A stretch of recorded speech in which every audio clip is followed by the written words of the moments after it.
7 days ago, my house was a mess, my money felt out of control, and my schedule was running me instead of the other way around. So I gave myself 1 week to reset everything, using the simplest methods I could find. By day 7, almost nothing about my life looked the same. Here's exactly what I did, day by day. Day 5 is the one that surprised me the most, so stick around for that one. Day 1 wasn't about decluttering the whole house. That's how most resets fail, too much, too fast. Instead, I picked one space and finished it completely, my kitchen counter. I used a simple rule: everything either has a home, gets donated, or gets thrown out. No maybe pile. 20 minutes later, one space in my house finally felt calm. That feeling is what carried me into day 2. Day 2, I used a Japanese budgeting method called Kakebo. It's simple. Before spending, you ask 4 questions. How much money do I have? How much do I want to save? How much am I actually spending? And how can I improve? I didn't build a complicated budget. I just wrote down what came in, what went out, and one thing I'd change next month. It wasn't about restriction. It was about awareness, and that awareness alone changed how I spent for the rest of the week.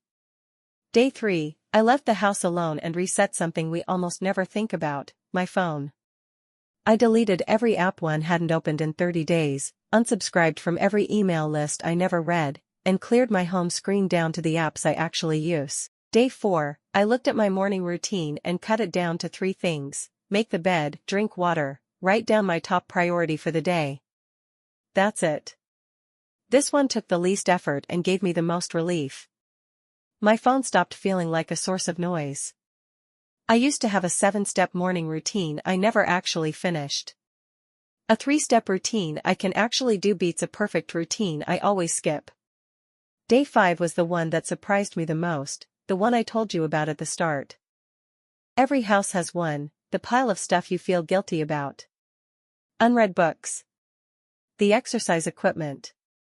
The "I'll get to it" bag in the corner.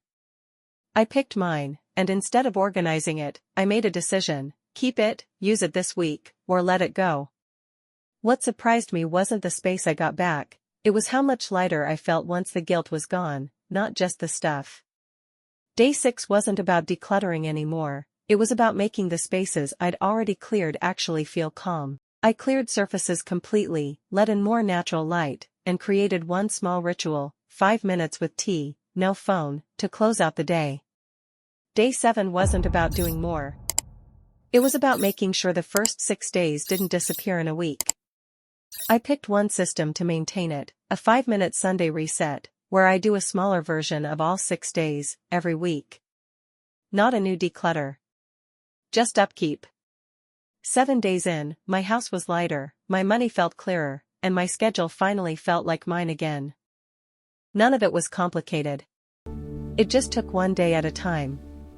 If you want the printable 7-day reset checklist I used, it's linked in the description. And if you want to do this with me again next month, I'm running a new reset challenge, so subscribe if you want to follow along.